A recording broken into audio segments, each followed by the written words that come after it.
Are you ready for a reboot? Welcome to the Sheila Mac Show, reality at its finest. History reminds us those hit hardest often become the change makers. This year, we've all hit crazy economic, social, and emotional rock bottoms. We all get knocked down. Something hits globally, locally, personally. It affects our health, finances, our relationships. We have to recreate a business or career. Each show, Sheila and her special guest will be sharing their reboot stories, guiding you with real solutions to upgrade and up-level emotionally, mentally, physically, spiritually, and financially. Here on NBC's KCAA Radio. If you're ready to pull yourself up by the bootstraps and bra straps, enjoy a listen.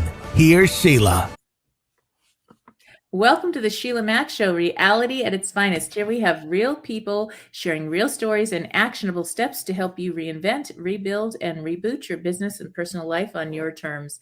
I'm your host, Sheila Mac, and today we have special guest, Ben Winter. Ben certainly hasn't been idle in life. A couple years out of college, he has started doing things and going places he never would have expected, from traveling to personal growth to marriage and child to divorce and parenthood to entrepreneurialism and inspiring others. Ben has flown an airplane on his own and has been scuba diving in the Galapagos. He has seen the animals in Tanzania and has traveled all over Europe with a 6-month-old child in tow. He has performed improv for over a decade, acted in several plays, and even a movie. He's owned several businesses, and his biggest passion is exploring the mind. In all of his personal growth work, the one constant was that it all stems from the mind. So between personal growth and improv, he found this weird realm called expectations. And we are going to learn more about expectations in our discussion now. So welcome to the show, Ben. Thanks for having me. And I like to start off this show. The show came about based on my new best-selling book, Bootstraps and Bra Straps, the formula to go from rock bottom back into action in any situation. So I'd like to start off by asking you if you have a time in your business or personal life where you experienced a tough situation and how you got back on track. Oh, plenty. The one that probably hits the most was probably during the divorce, where I kind of hit the bottom rung of whatever ladder you would consider life to be on. And it was a tough struggle to get through, but I had started doing a lot of meditation and let's call it spiritual work. So not religious, just spiritual. And actually found my way out through the help of some friends and meditations and all kinds of stuff. And really kind of came out with a new perspective on life and actually a new purpose. And that's kind of where I started down the realm of writing my own self-help books and stuff like expectations. So it was a necessary evil, if you will. Yes. And, sometimes I just finished another interview, and sometimes what happens is the universe conspires for our best and highest good. And that means tough situations show up as a redirection. Like little things happen and we don't listen and then we get redirected, and all of a sudden beautiful things show up and we're on that better place in life. And it sounds like that's what happened. You got to travel the world and do all these fun things. I'd love to hear about that. That really sounded interesting. How did you travel with this little one? How did that work? Yeah, so we knew we were having our child. And shortly after he was born, my then wife said, hey, you're not really happy at your job. You should quit and we should move to Europe. And I was like, no, we can't do that. We just had a baby, right? Every reason why not. And let's just say through a lot of things that happened over the next 6 months, we decided to go ahead and do that. So I quit my job.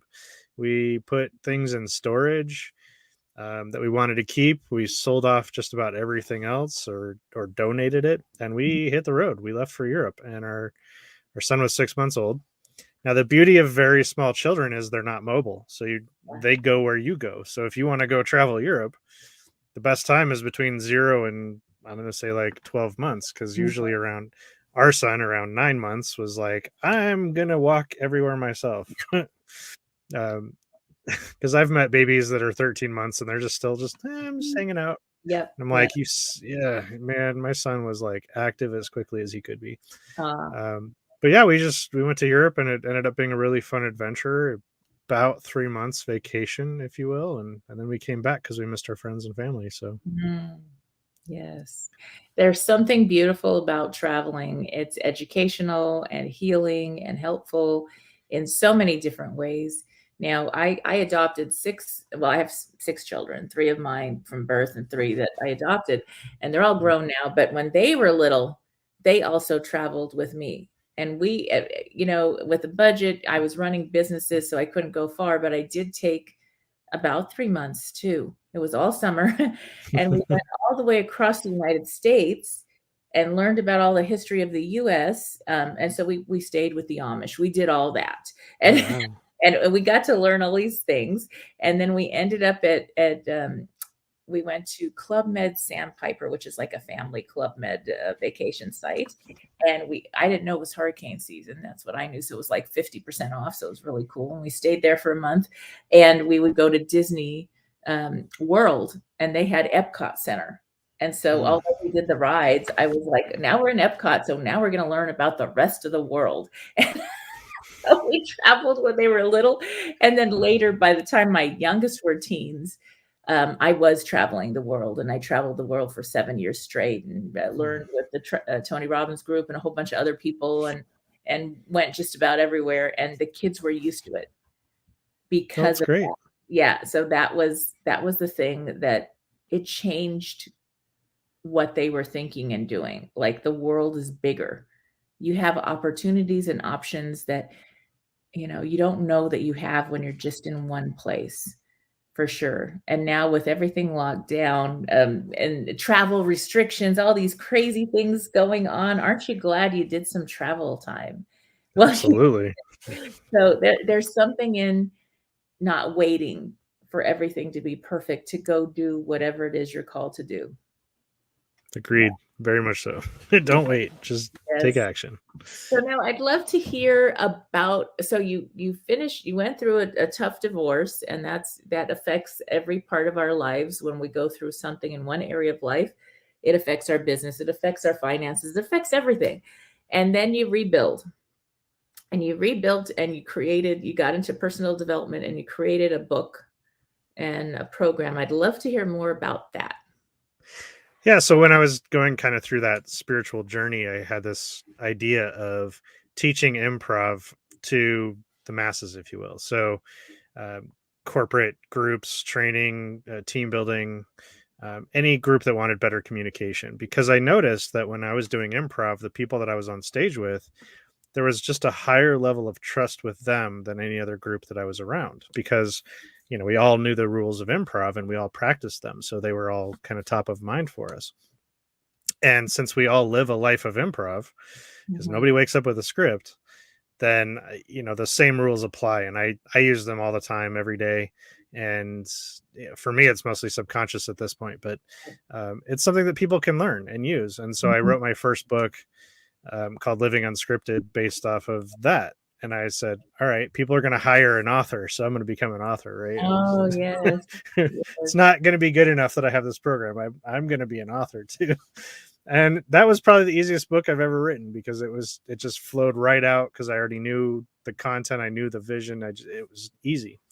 And then I started writing some other more specific versions of the same book, like Business Unscripted for business, and Relationships Unscripted for relationships. And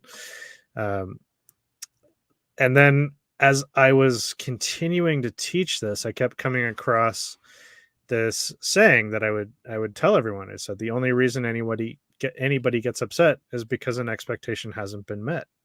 Yeah. And I was like, okay, that's a cool saying. Seems to hold true every which way I look at it. Doesn't solve any problems though. and so I sat down and created a flow chart around, this moment in time of being upset, and kind of working through it from the view of expectations. And after I finished that flow chart, I was like, there's a lot of depth to a lot of these questions and answers. And now I need to write a book about it. So that's where my newest book came in. was just really filling in all the blanks of this flow chart to help solve the problem. Because I like to solve problems if I come up with them, because there's too many people saying there's a problem, there's a problem, there's a problem, but not doing anything about it. Yes. So now how does that, I know I think of, I can't help but think of Tony Robbins, change your expectations for appreciation. So he has that saying. And so how does changing your expectations, how is that applied in your book, and what does that look like in somebody's life? What does that bring about? So for me, I don't necessarily tell people to change their expectations, more understand them and where they come from and why we have them. And I always tell people, when you find yourself upset, recognize it as a wonderful gift, because it's a trigger point where you can choose something different. Okay. You can either choose to stay being upset and you're just going to miss out on all your dreams and happiness, or you can see it as for what it is, and that's an unmet expectation, in which case now you can explore that and really find out, did I even know that I had this expectation?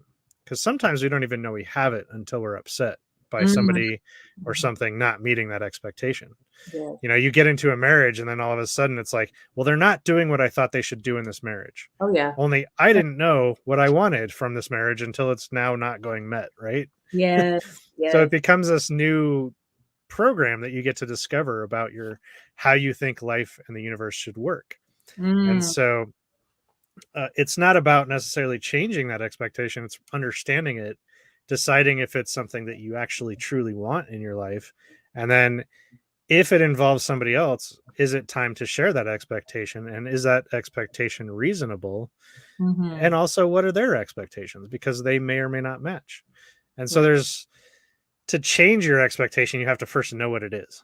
So to some extent, yes, you can change your expectations, but you have to understand why you have what you have in the first place before you can do that.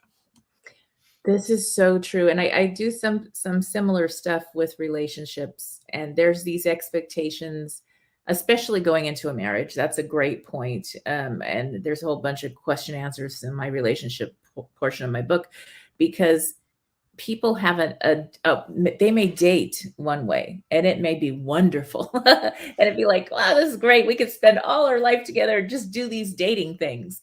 And then you get into you're like cohabiting, you're living in the same house, and then you raise a family. And what comes out is, well, this is what marriage looks like in my expectation.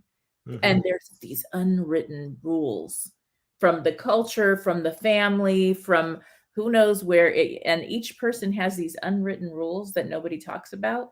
And they fight over these silly rules because they never talked or had these discussions about what does that expectation look like, and how can we blend these, and what are we willing to do to be in this relationship, and what's just like, this is not me, and I'm not going to be able to like give my whole like being up to be in this other way of being that's not me.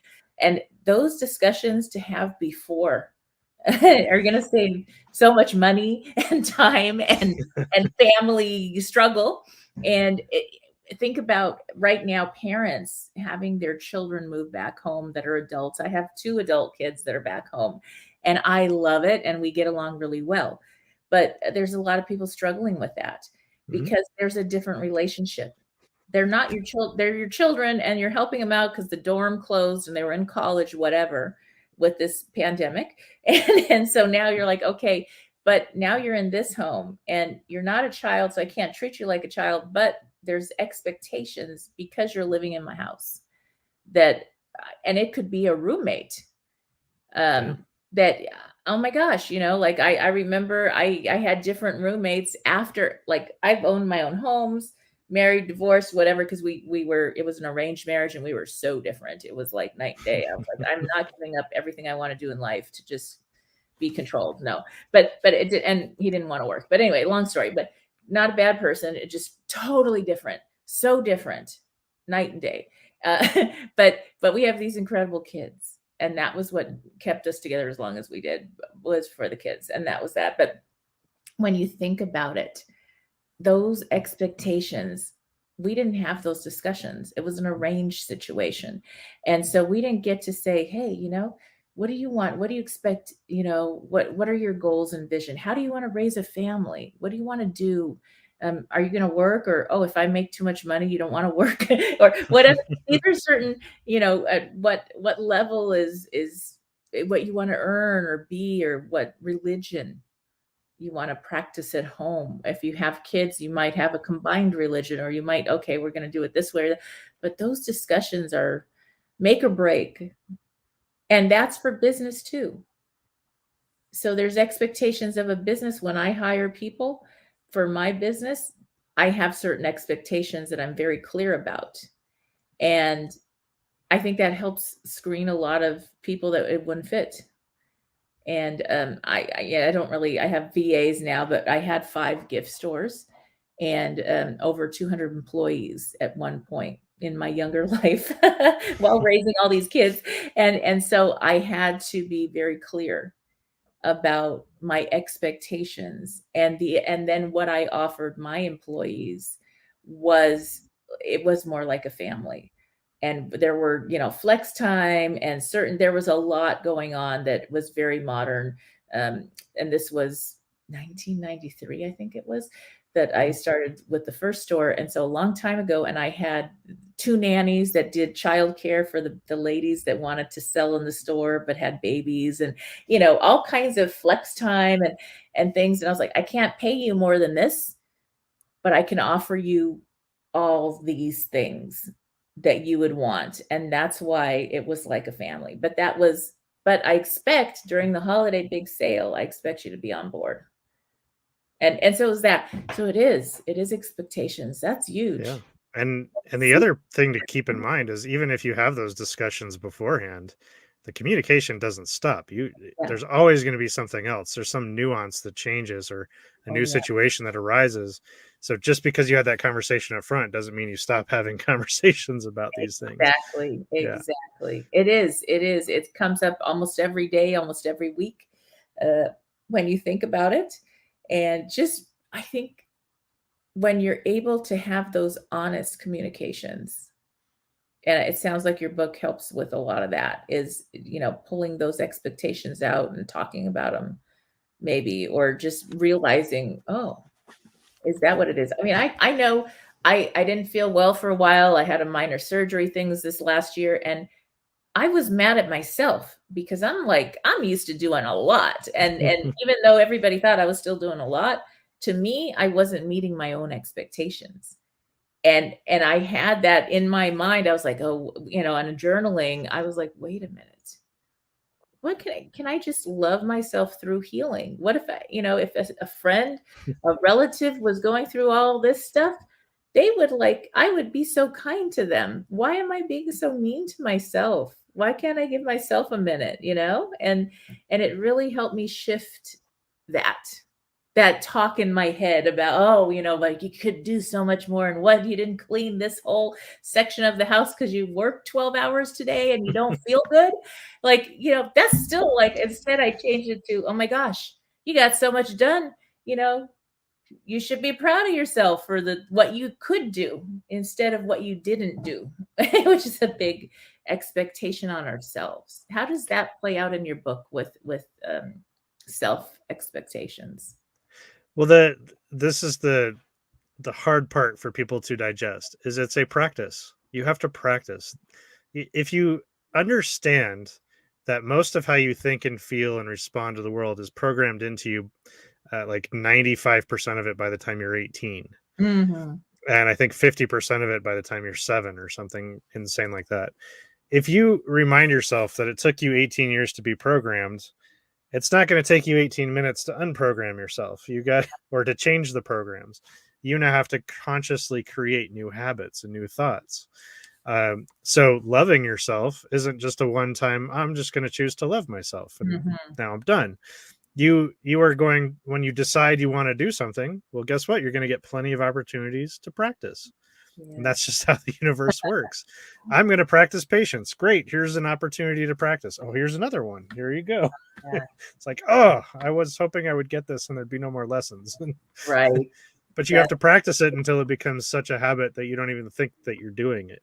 It's a natural thing. So now could you share maybe some chapters in your book and some, like, maybe your favorite points or Sure. yeah. Well, it's funny because in the back of the book I have an appendices of I just shifted that book away. I don't have one right next to me.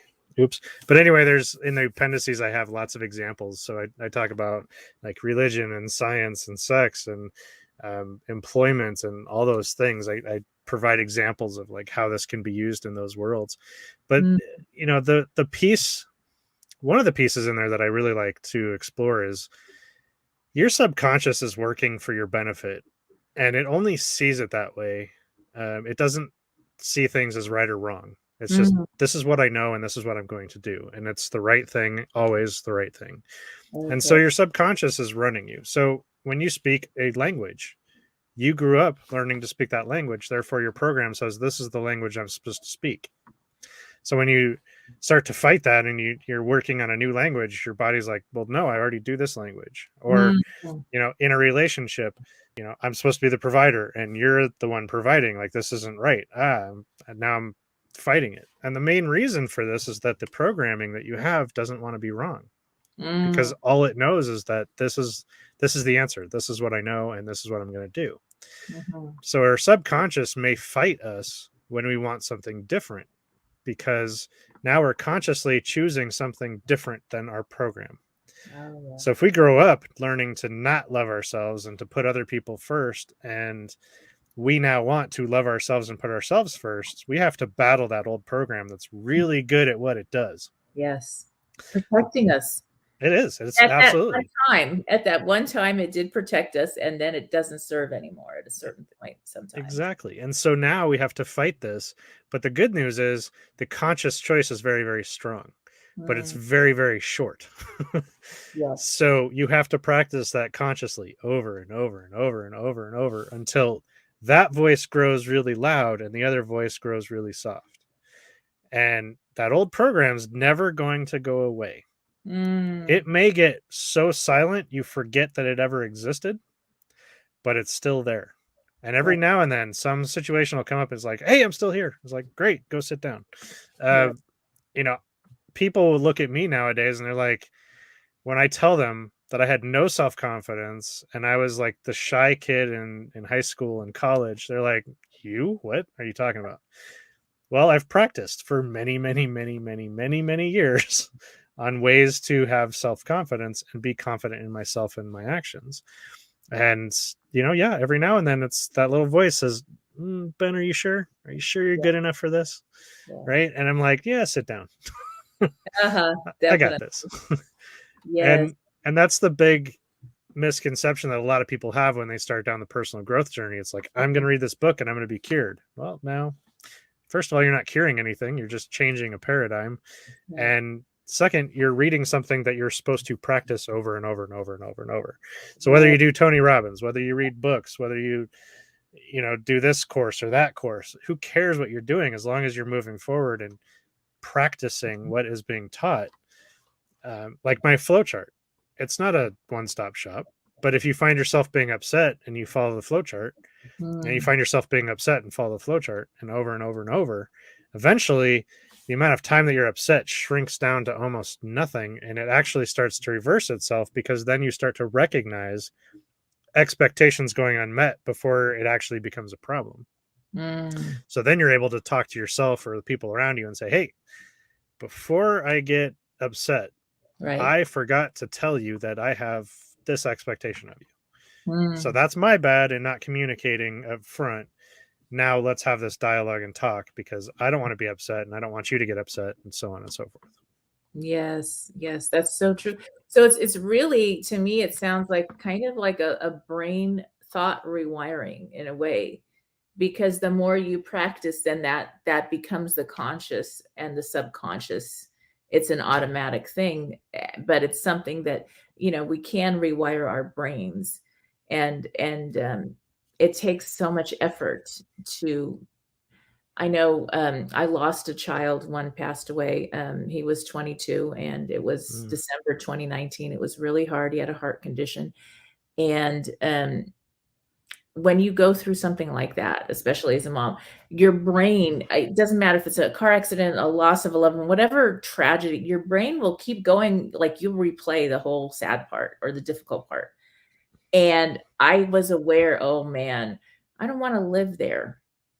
And I don't think my son would want me to live there. And I don't want my other kids to be stuck there either. And we would talk about, okay, now go to the better happy thought. Now, how can we kind of flip that thought? So, and it was so much work, like just to get up out of bed. And then, you know, and you give yourself credit, and then you do a little bit more, and having gratitude. And so it was a lot of work, that awareness of our brain and how we can go get stuck. I don't know if you've ever met someone who's stuck on something that happened 20 years ago. Yeah. And they literally, there's different between it happened and I'm going to use it for good, and it's a reality. And yes, you honor your emotions through something, but there's also, it happened and 20 years ago, but I'm still there. And that's the difference, where you never got to put that down and live your life. You're stuck in whatever that was. Yeah. I mean, it's the same thing with being upset. You can choose to stay upset. Yeah. And that can last for years, or you can do something about it. Right. So that's the beauty of it, is you can recognize those moments in time. I'm upset. I'm pissed off. But wait, I have a choice here. Yes. And that's huge. I mean, if you take nothing else out of it, just knowing that, your life can change drastically. Yeah. And it's I think, like Wayne Dyer, stimulus and response, there's the choice in between those two. And that's kind of like the flow chart you have, like this whole, like, awareness. Oh yeah, I do get mad often. Or, oh yeah, I am upset all the time at this person or this situation. And to be able to change that. And so your book is like a guide to being in control of that, with using your program and your map to retrain and get to that point where you don't have to live there anymore. Yeah. Yeah. Well, the way that I've approached it is, you know, Einstein said you can't solve a problem at the same level it was created. So the interpretation that I've taken from that is that you can't solve an emotional problem emotionally. And that's why people turn to exercise. That's why they turn to religion or spirituality, meditation. That's why they sometimes turn to, like, turning it into a mental problem. Yeah. Where you solve it mentally. And that's kind of what I've done with a flowchart. A flowchart is a very mental process for an emotional issue. And so if you can take yourself out of the emotion just long enough to do something else, you can change that response. So yeah, Wayne Dyer, I'm sure, I haven't read that book, but I'm sure it's very much similar in the same process. And you got to take that moment in time and respond versus react. I'm sure is a big piece of that. Yes. And I think that awareness is really important. When did you find, as you were creating this book and program, when did your awareness come in to bring you to the program? What was the situation and the, like, oh my gosh, wait a minute, I can change this with my expectations? What was that moment for you, or that where you were like, wait, who's in control here? I am. Wait a minute. So a lot of that came from, so I started doing a lot of personal growth work in my early 20s. And so that's personal growth work equals awareness training. Yeah. Plain and simple. That's the more you're aware of yourself and how you think and feel and act, the more you're able to do something about it. The drawback is you're fully aware that you're responsible for your own actions. And sometimes that really sucks. Yeah. But it's very freeing at the same time. So I got a lot of that through personal growth. And then I started doing a lot of improv and found that improv itself was personal growth and very freeing for me. That's kind of where I found the majority of my self-confidence. And then when I was going through kind of like the divorce and the dark period in my life and started down the spiritual path, it sort of all just kind of came together. And that's when I was like, all right, I need to do something with this. Yeah. And again, through teaching improv, that's when I really kind of discovered, hey, there's this giant big world for expectations. Because I was constantly having expectations of other people and really started recognizing, like, I have these expectations of other people. Also at the time I was doing a lot of networking and meeting people for business and all this other stuff, and a lot of people are not on time. Oh, And I have an expectation, because of how I grew up, yeah. to be early. Mm-hmm. Not on time or not late, but to be early to everything. Oh, so then they're really late even if they're on time. I was able to accept them being right on time, but Okay. like 5 minutes late, I was like, all right, fine.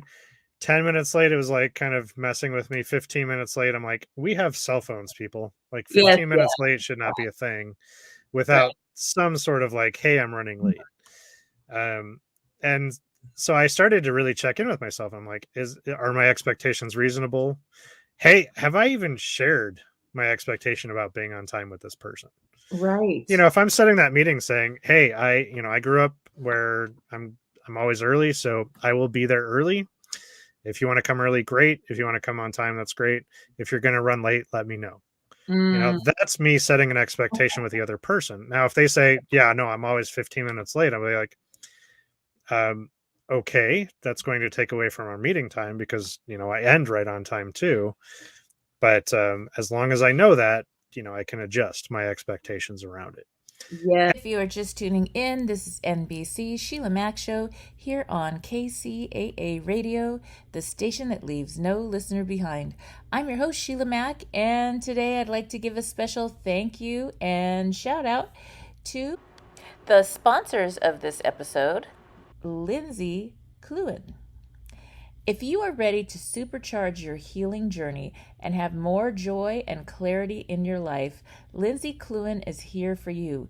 Lindsay's truest passion has been supporting sensitive souls like you with her intuitive readings, healing, and classes for over 12 years. Lindsay amplifies what supports your best and highest intentions while gently clearing away what doesn't support you. Every session is unique and is catered to your questions, hopes, and dreams. Her clients have experienced profound healing on every layer, physically, mentally, emotionally, and spiritually. Her website includes testimonials like this. As I'm writing this, the morning after the session, I feel like parts of me and my past have been healed. I feel more clear-headed, lighter, and more connected to spirit. Another says, she has not only helped me navigate some very tough times, but she has also helped several of my family members. Talking to Lindsay is like talking to a guardian angel. Book your session or register for her classes at www.lindsaycluen.com. That's www.lindsaycluen.com. The Hebo Tea Club's original Pure Pouty Arco Super Tea helps build the red corpuscles in the blood, which carry oxygen to our organs and cells. Our organs and cells need oxygen to regenerate themselves. The immune system needs oxygen to develop, and cancer dies in oxygen. So the tea is great for healthy people, and it can truly be miraculous for someone fighting a potentially life-threatening disease due to an infection, diabetes, or cancer. A 1-pound package of tea is $49.95 plus shipping. To order, please visit lovemysupertea.com. That's love, L-O-V-E, my, M-Y, super, SUPERTEA.com. So the complete website is lovemysupertea.com. Or call us at 818-288-4128, Monday through Saturday, 9 to 5 California time. That's lovemysupertea.com at 818-288-4128. And inevitably, they show up early comparatively. Right. I say comparatively to their normal 15 minutes. But again, we were doing this magical thing. It's lost in time, but it's called communication. Right. It's an amazing tool. I highly recommend everybody use it. So now, if you're listening in and you have a family member, a friend, someone that's late a lot, they may just have a little bit of ADHD. Might be. Or something like that. And the secret, this is a I mean, because I've had this big family of 6. I adopted three of my own. And so we've had all kinds of different things. And some of us are a little bit more ADD than others, and some of us are more timely than others, and we all are different. And one of the things that helped the most was for those that struggle with time, because you can get lost in time, especially if you have ADD. I mean, like, you can, and that's just a thing. But everything would be like, I would let the time be ahead of the time. So, because we knew that if we said 3 o'clock or 2 o'clock and we said it, it would be like, is that now? It's a whole wire. And let me tell you, that switched everything. So it was like we all knew that we would change the time. It was an agreement, but then everybody was kind of on time more, because before that there was an upset and an anger from those that were wired to be on time or like to be on time, and those that just like struggled. So like they wanted to be there, but they struggled. Like it was literally a struggle. And just that little game, that shift was like, so I guess maybe we changed the expectation a little bit in a way, because we changed the way we did things so that everybody got to meet an expectation based on the way they operate, let's just say. So it's really kind of interesting. Yeah. I mean, I can go back to, oh my gosh, my grandmother moved in with us and had adults that dementia. And at a certain point, the dementia gets worse. And she lived with us for a few years, and it got to the point where at a certain point it gets bad, and the doctor had her on no chocolates and no sugar. and so she's like in her early hundreds now. She lived to be 103. So maybe she was 101 or something. She would run away from home. Oh, geez. And, because they do this, she would wander in the middle, like 4 a.m. or some crazy hour, and we wouldn't even know. And she'd be gone to the store. She would walk to different stores, and she would steal the chocolates and eat them because sorry, that's kind of funny, but not funny. And then we'd find her, and so for about a week, when my children first started their Montessori school, my daughter was like pre-K, we arrived late, and they were very strict on time. But I thought, Montessori, they're not strict on time, it doesn't matter. And so I just drop her off and keep going, not realizing they were, this is pre-K, we're playing. And, it's not school. In my mind, it's like daycare, right?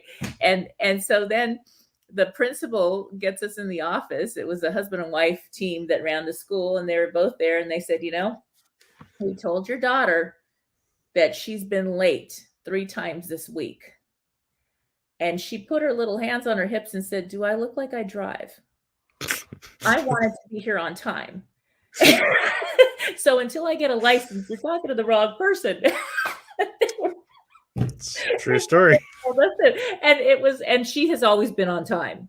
And she has always, like, this is, bless her brain, she works things out. She's got it. I mean, that's just the way she's always been. And it was beautiful. And then they talked to us, and we actually got to place Grandma really close to that school in our house, in a beautiful home that she had dinner at home, and then she'd go to her home so that she didn't escape and get hurt or whatever out there stealing chocolates. So it's that little difference. And even think about that school, expecting they were talking to the wrong person. Yeah. And my daughter was like, hey, you know what? I'm just not taking this right now. And the first thing she did when she was old enough to drive was, she was like, I got my license. I saved up. I bought my own car. I'm going to be everywhere on time. It was stuck in her brain from that experience. So that's something that, isn't that crazy how that happens? And that goes to the expectations of what's in our brain that we don't even know is there from some silly thing that happened a million years ago when you were in kindergarten or pre-K, nursery school, whatever. And so that's that awareness that comes over time. Yeah. And that's how it starts, is that if your parents are always late to everything, you start to learn there's really no consequence to it. Mm-hmm. And so you kind of grew up with this program of being late is okay. Yeah, and that's the norm, because that's the family you grow up in. Right. Or you come up with the exact opposite of, like, I always felt like the bad person walking in late, or I was always made fun of for walking in late. So regardless that my parents are late, when I'm old enough, I will never be late. And it's the same thing where people will either take the programming on or try and do something like the opposite. Right. All those stories of kids that grew up in poverty, and they grew up and they're like, I'm going to be a millionaire because I don't want to ever live like that again. I don't want my children to live like that again, etc. They made a huge choice that was different from the programming that was being kind of, I'm going to say, forced upon them. Right. But parents aren't out there to like force programming on them. It's that they're doing the best job that they can. Yes. And whether it resonates with that child or not is to be seen, because I have a 12-year-old son. I have no idea if I've messed him up for life or not. Time will tell, and hopefully he takes the good stuff and doesn't become a jerk or something. I don't know. We'll find out. So and that's something that, I mean, raising my 6 kids, and my youngest that passed away, he did have a heart condition since 5th grade, so it was something we always worried about. But they're all good, incredible kids, and they came from different places. 3 of them that were adopted in when they were very young, like 2, so they were all part of the family. And so you think of this very diverse, different group of people somehow figuring out how to like coexist together. and every single child has a different story now that they're adults of what life was like as a kid in our home. Yeah. And what we did wrong and what we did right is different depending on the child, and how we messed them up or didn't, or how it helped them or didn't. And it's so you could have 6 people with different stories that went through the same household and had the same, and every person, like, we're all, what is personal development? We're all still like trying to fix ourselves or improve or better ourselves. If you're not growing, you're dying, right? So we're always doing our best at the moment. And then we find, oh man, we need to do something better. And so that's, I mean, my first child I had nothing. I went through abuse. I was foster care, homeless as a kid, all these things. So I wanted to give my kids everything in the world.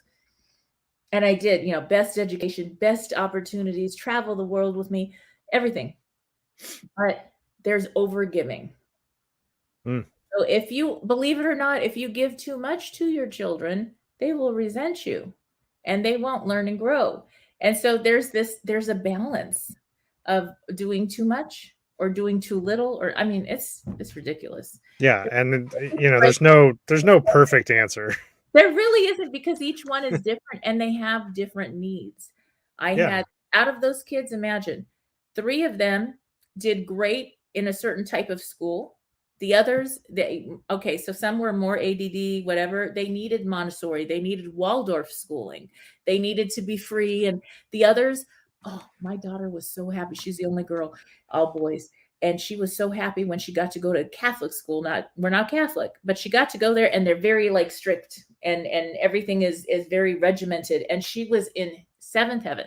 It was like, thank goodness that Montessori stuff was all over the place. I just want to have, straight A student, and then lots of, and she was into sports. But that's the difference. It was her, and that was her place. That was the best for her. Now, if I put the other, like one of my others in there that couldn't sit in that chair for 5 minutes, he was a failure in that school. Right. But in the Montessori school, he was a straight A student because he was learning, and he had a photographic memory and could just learn everything. Just, he needed to learn differently. So that's accommodating, and that's for grownups too. It's not like we graduate school and all of a sudden we're a desk person or we have to be a speaker, whatever we're doing. We have to be aware of those tendencies, and that's our own. I guess that gets back to the self expectation.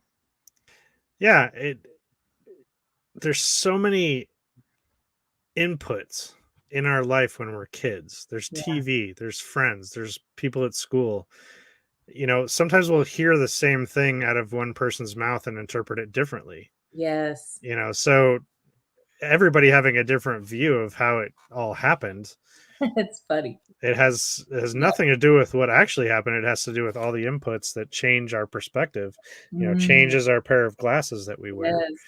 Yes. And, there's still some basic, are you a good person because I was in a family with good people? Right. most of the time the very foundational pieces move along and support everyone. Which is why you have some people who grew up with hate in their heart because they grew up in a house where there was nothing but hate. Yes. And, they may not understand why they hate. They just know that that's what they're supposed to do because Wow. that's what they grew up with. Same thing with people who love and care and are giving. They grew up in a household where that's what was the norm. That's how life works. Yeah. And then you get out there and people take advantage of it. And you're like, I don't understand why you're taking advantage of it. Like, this is not how that works. I was so disappointed, when I remember my grandparents told me, you know what, people aren't all nice. You got to do all these things. And I was like, why not? I'm so sad that this is sometimes the case. Or, you have to have a certain relationship with employees and you have to have a certain relationship with, you can't be your kid's best friend and the parent at the same time. There's all these different levels of I don't know, relationship you have to have. I was a landlady for many years with lots of properties, and I had to have an arm's length. And I was like, you mean when I first started managing property, I just wanted to be everybody's friend. Right. And then my grandparents were like, honey, no, because you got to collect the check from them. And unfortunately, you can't be their best friend. And I'm like, why not? At 18, 19, when I started doing rental property management, that's what I thought. And so there is different levels of that where you can still be a loving person. And that's what I had to learn and figure out, like, how do you be a loving person, but have a good boundary? Yeah. And I think with that nice person thing, it's that boundary. And boundaries are expectations. So they're kind of interchangeable. It's like, this is my line and this is what I expect from you to stay on that side of that line. And if you cross over, this is what you can expect to have happen. Yes. And that's what a boundary is. And then we usually beat ourselves up because we moved that line back because somebody crossed it. Right. And so now we're upset with ourselves instead of them. Yes. So like as a landlady, when I was and a manager of many apartment buildings and such, when I was younger, and I was running the store and doing all that. But I had the line is the lease, whether it was commercial or residential, it's a lease. This is a lease agreement. This is the line. And if I don't follow it and let somebody break the rules and don't pay the rent, don't do this and all this stuff, and they don't follow the line, then or they don't do the maintenance they're supposed to do, whatever, or I don't do my part of maintaining the place, then the line is broken and the lease is broken and there's a legal problem. And exactly. And that's kind of, but in relationship, you don't get a lease. Like you get a marriage license, sure, but like you need to write that stuff out. Like we need to talk about this beforehand, because that clarification can really say, oh, okay, you know what? No deal. No. Or, you know what? Yeah, we need to renegotiate. We need to have an amendment on this thought, because in this contract, in this marriage, we need to amend that idea, because that's not going to work for us. And I think that's kind of a cool thing to do. I mean, it's so important to do if you're having trouble, if you can have, read your book, talk to somebody, a relationship coach or somebody to help you to decide if you can come to new terms. Absolutely. Or, not. You mentioned a lot of items like contracts and stuff. I mean, lawyers, as much as we all like to hate lawyers, they are really good at setting expectations. They're like, if this happens, this happens. If this happens, this happens. Are you in agreement? Yes, sign here. If you're not, let's talk, let's negotiate, let's change the contract so we're all in agreement. Buying a house, that's a contract. You know exactly what's going to happen when you buy that house, if you choose to read it all. Right. Most of the time it's explained to you in kindergarten terms, but contracts are expectations. Laws are expectations. We expect you to follow the speed limit. If you don't follow the speed limit, you're going to get a ticket. Right. Nobody should ever be upset about getting a ticket if they know that they broke the law. Yes. What they're upset about is that they got caught. Like, oh, well, I was speeding because I wanted to be on time. And now I'm going to be late because you pulled me over. And it's like, well, Now And you're then, really late. now you're really late. Now you have an excuse. You got yourself a ticket to show them Yeah. off. So you're good. Yeah. Oh, yes. So that's, it's all wonderful stuff if you choose to look at it that way. A lot of people have a negative connotation to expectations, and the Yeah. main reason for that is that the expectations that are met on a daily basis, we don't think twice about them. Mm. It's Mm. only when we have an unmet expectation do we really recognize, oh, there was an expectation there. So because we're more aware when we're upset, we just have this negative connotation that expectations are a bad thing, but they're just a thing. They're not positive or negative. There's plenty of expectations that we have on a day-to-day basis that work in our favor. Like, Right. wake up in the morning, I expect the electricity to be on, the refrigerator to have the food cold. I expect to be able to walk from one room to the other. As we get older, we're like, why is my knee hurt this morning? Like, what? I wasn't expecting my knee to hurt this morning, right? Yeah. But on a day-to-day basis, if you're healthy and you walk from one room to the next, you don't think twice about the expectation of, I'm a healthy person. Mm. Mm-hmm. It's only when we have an injury that we start getting upset about it. We're like, oh, I'm not able to do what I wanted to do. I'm not able to get done as much as I wanted to get done. I'm not able to exercise because of this foot injury or whatever it might be. So that's why we think of expectations as negative when expectations are just a thing. And I think it's raising kids and just even at work, different things that go on our planet. I raise my kids with expectations, but also with discernment. And the discernment is, it doesn't matter who it is, a religious person, a teacher, somebody speaking, run it through your values. It's okay to question something that's not right, that is like, whoa, this is off. This is way off. And I tell you, my kids, they question me the most. And I was like, oh, why am I teaching you this? But it was good, because now when they have, going through the college years, let's just say, and you get the peer pressure and the group and the expectations of that type of, okay, we expect you to go party and do all these, and you can run it through your own discernment and say, you know what? No, that's not for me. We'll go play sports together and we'll go do these things together, but I'm going to just not go do that. And that really gave them permission. And I think it's that the permission that you don't really need the permission, but it gave them that sort of, you start to learn, oh, you got to do what the peers do. You got to do what the teacher says. It's like, no, put it through your own value system, so that way you're safe and hey, this may not be aligned, and that's okay. That doesn't mean negative or positive toward that group. It just means for you.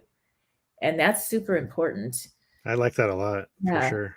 Yeah. It brought up another thought or something else that I was taught, and it's always like, consider the source. Mm-hmm. You're not going to take relationship advice from an 18-year-old. Right. You want to take relationship advice from somebody who's been married for 50 years.